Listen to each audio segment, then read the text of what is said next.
Ladies and gentlemen, what do you fear? For me, the answer to this question is simple. I fear death. And like so many others on this planet, logically, I long for immortality. Now, this raises some questions. Why do so many humans want to be immortal when every source of mass media everywhere, books, movies, television, even music, have always portrayed immortality as something negative?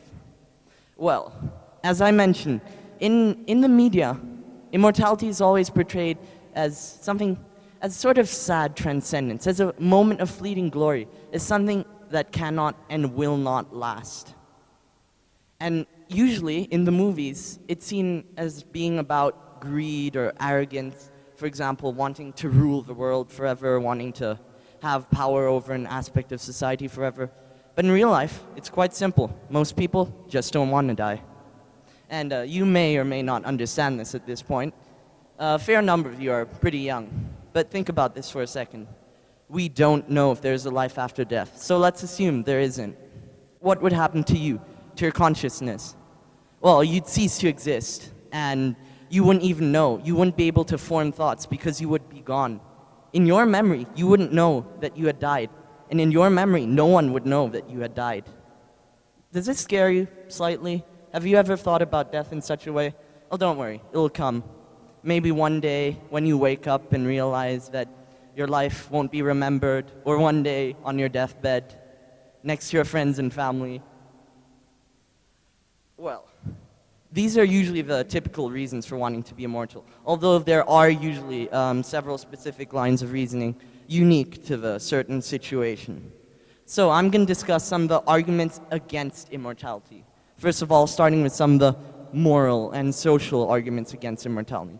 One of the most common arguments against immortality is that you will get tired of life repeating over and over again, and you'll eventually get bored to, pardon the pun, death. And this is one of the worst arguments out there, as actually, life is not a constant. People are always coming up with new technologies, new ways of enhancing life, new ways of selling products, new ways of everything. To think that life is constant is a big mistake. Life is a variable, always changing, never constant. The next argument I'm going to go on to is that you will lose your loved ones and you won't be able to form connections with people anymore, and you'll suffer all eternity in sadness. This is the number one worst argument out there. The number one. As actually, any type of feasible discovery of immortality is through research. And by definition, scientific research means that the outcome can be tested and repeated. Say, for example, on family members or loved ones who you don't want to die. All right, let's move on to feasibility. Many people argue that immortality is in fact not feasible. And decades ago, perhaps centuries ago, any amount of time ago, they would have been right. But today, we're coming extremely close to immortality. Companies like Google are investing in immortality.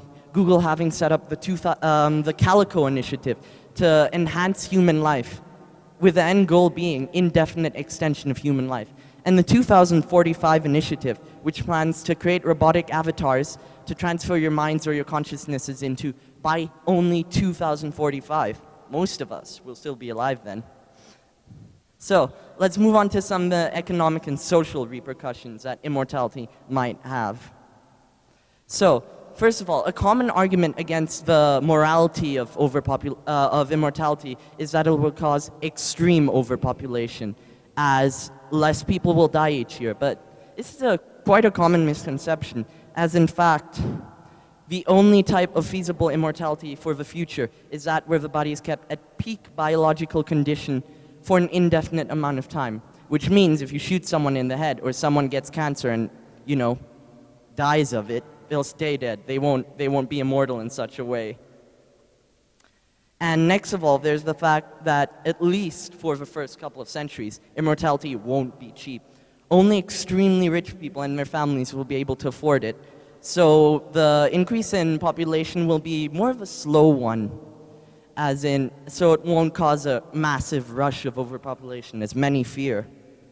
Next of all, I'm going to talk about all the different challenges that overpopulation ripples into and how they're going to be tackled in the Age of Immortality. First of all, there is a problem that persists even today: jobs and the supply of such jobs. Well, this problem is easily solved. With more people comes a higher demand for goods and services, and this creates more jobs in producing or providing said goods and services.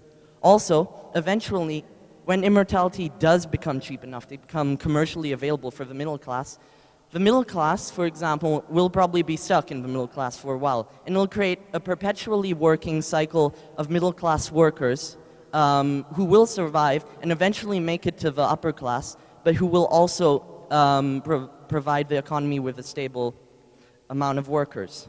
Next of all, there's the matter of energy. Energy is an issue which we've been tackling, even recently, and something that has caused us many problems beyond just not having enough.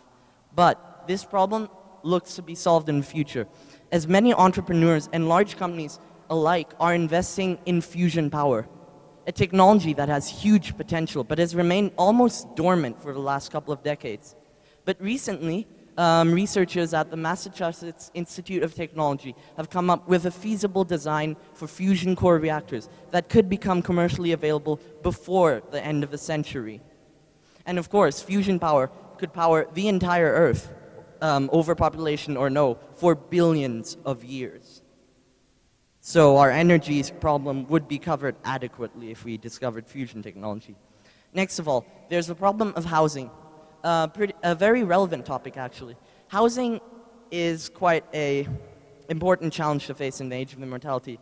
But the UNPD, or United Nations Population Division, predicts that the global population will peak at 8 billion at 2045.